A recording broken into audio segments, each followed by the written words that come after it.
Students, आज के इस वीडियो लेक्चर में हम procedure for accepting deposits from members cover up करेंगे।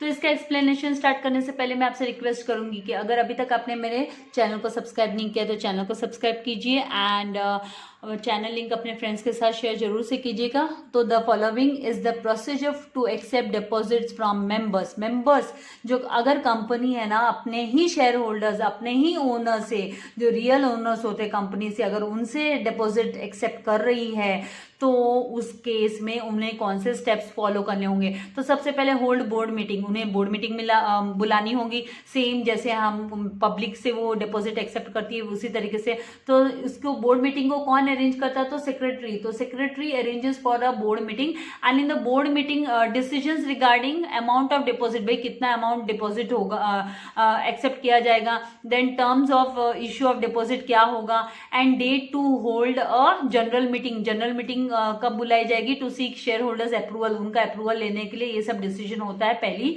बोर्ड मीटिंग में, जब वो डिसीजन लेते हैं कि भाई अब हमको है ना हमको डिपॉजिट्स एक्सेप्ट करना है, तो पहली बोर्ड मीटिंग बुलाई जाती है।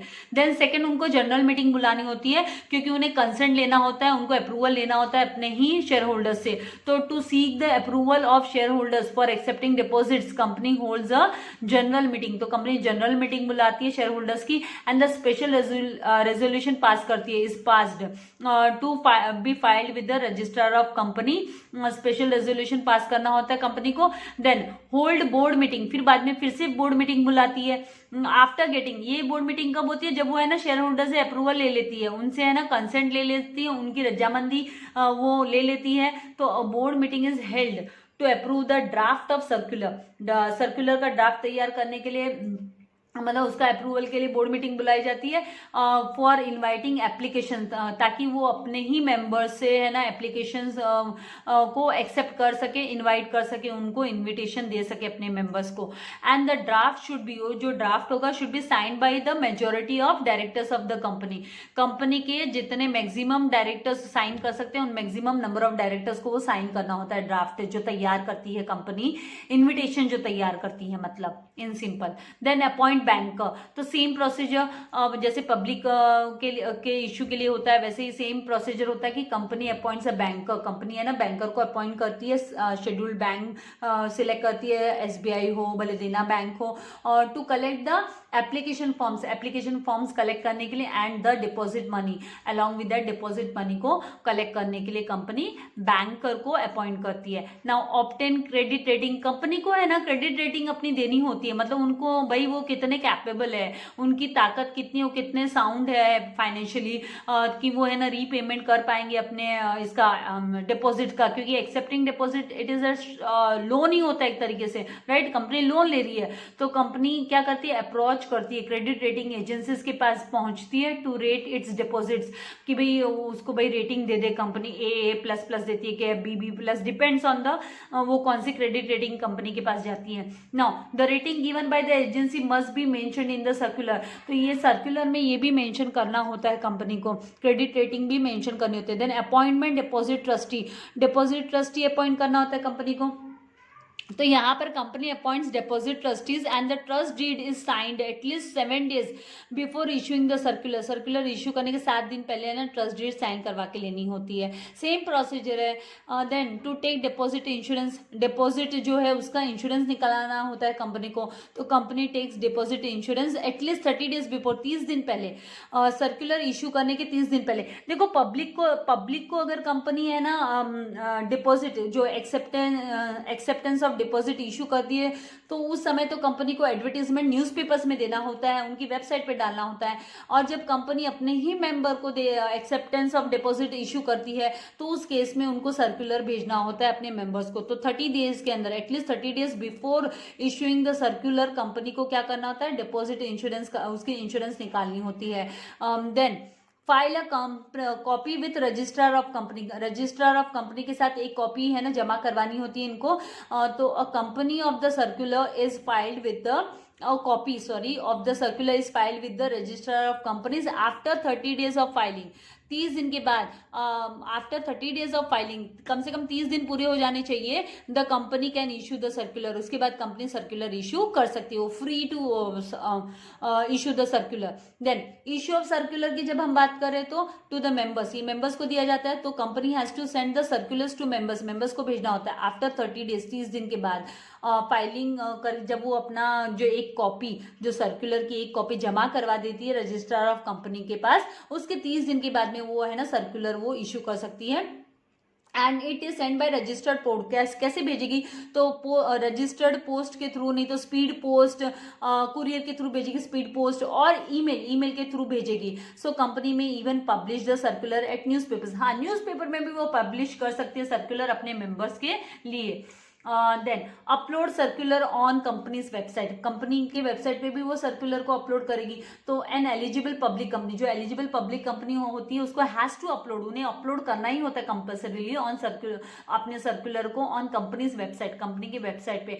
Where as it is optional, जबकि ये है ना जो प्राइवेट कंपनीज है उनके लिए ऑप्शनल है, भाई करना है तो करो, नहीं करना है तो मत करो। एंड अदर कंपनीज के लिए भी, अदर पब्लिक कंपनीज के लिए भी ऑप्शनल है, लेकिन जो एलिजिबल कंपनी उसके लिए कंपल्सरी है ये।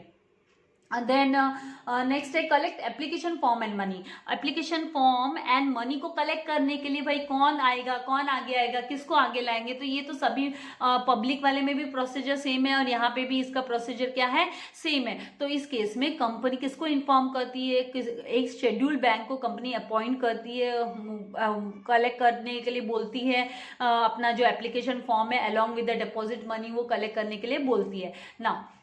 इशू ऑफ डिपॉजिट रिसिप्ट, तो डिपॉजिट रिसिप्ट इशू करनी होती है, तो कब करते हैं ये डिपॉजिट इशू, जो रिसिप्ट है डिपॉजिट रिसिप्ट कब इशू करते हैं, तो company has to issue deposit receipt, उनको डिपॉजिट रिसिप्ट इशू करना होता है विद इन 21 डेज, 21 दिन के अंदर अंदर, from the date of receipt of the money उनके रिसीव हो जाती है जब, या फिर उनका जो चेक, जो मान कुछ डिपॉजिटर्स चेक देंगे तो वो चेक का है ना वो बाउंस नहीं होना चाहिए, वो चेक है ना वो पास हो जाना चाहिए उनके बैंक खाते में, कंपनी के बैंक खाते में अमाउंट आ जाना चाहिए।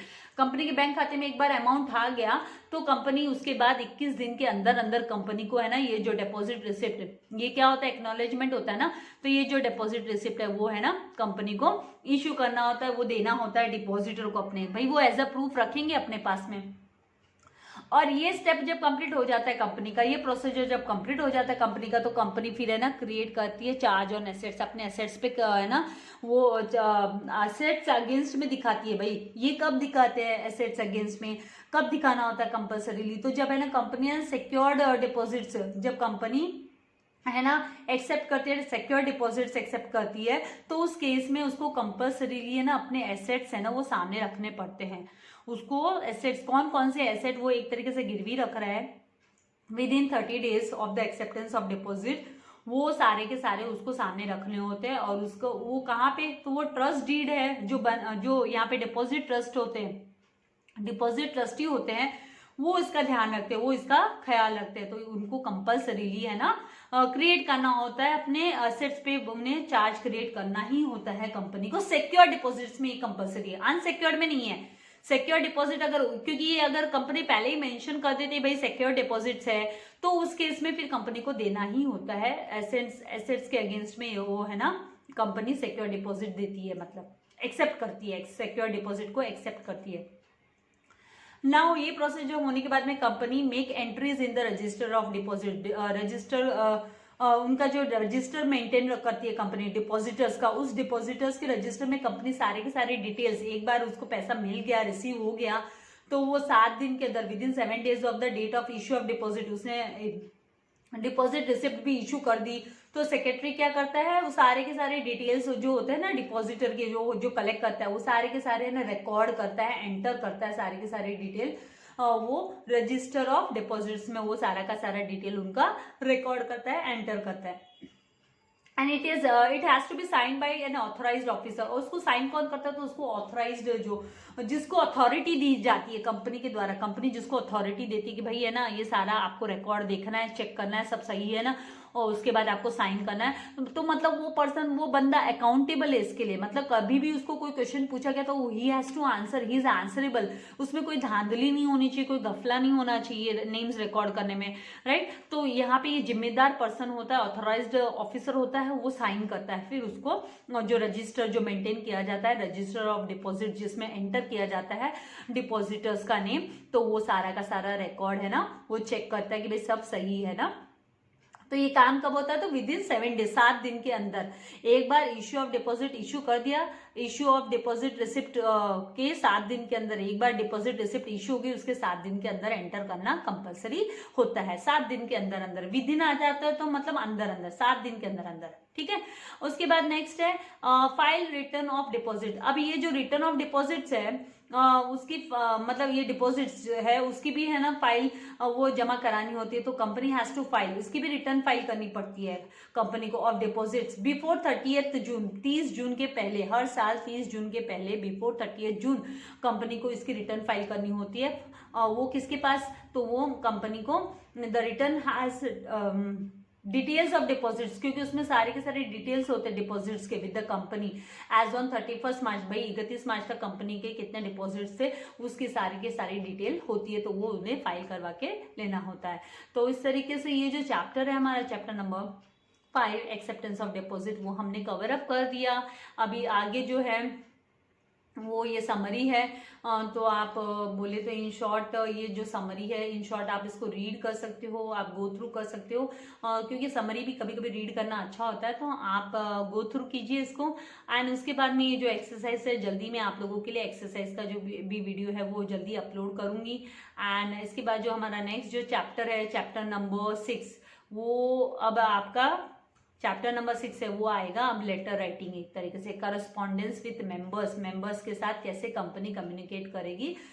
तो 6th and 7th चैप्टर हम करने वाले हैं जल्दी, जितना जल्दी होगा पोर्शन कवर अप करने देख रही हूँ, क्योंकि सारे सब्जेक्ट मुझे बैलेंस करने पड़ रहे हैं आप लोगों के लिए, राइट। तो मैक्सिमम मैं ट्राई करूँ, इसीलिए आपके फ्रेंड्स को भी मैक्सिमम बेनिफिट मिलना चाहिए, तो उसके लिए आप अपने फ्रेंड्स के साथ चैनल लिंक शेयर कीजिए एंड वीडियो को लास्ट तक देखा कीजिए। एंड जल्दी इंपॉर्टेंस भी मैं आप लोगों को दूंगी, कौन कौन से क्वेश्चंस इंपॉर्टेंट एक्सपेक्टेड क्वेश्चंस, लेकिन एक बार थोड़ा सा सिलेबस तब तक पहले ही दे दूंगी तो फिर आप स्टडी नहीं करोगे, तो आपको तो स्टडी सब कुछ करना है। एक्सपेक्टेड होना गारंटीड नहीं होता है ना, एक्सपेक्टेड मतलब उम्मीद है कि भाई आ सकता है, तो उसमें मैं खाली आपको झोंक नहीं सकती, तो आपको पढ़ना है, स्टार्टिंग से पढ़ते रहना है पहले, right.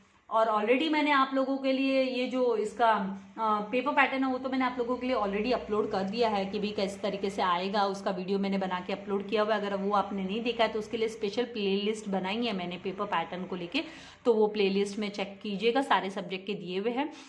Thank you very much, God bless you dear students.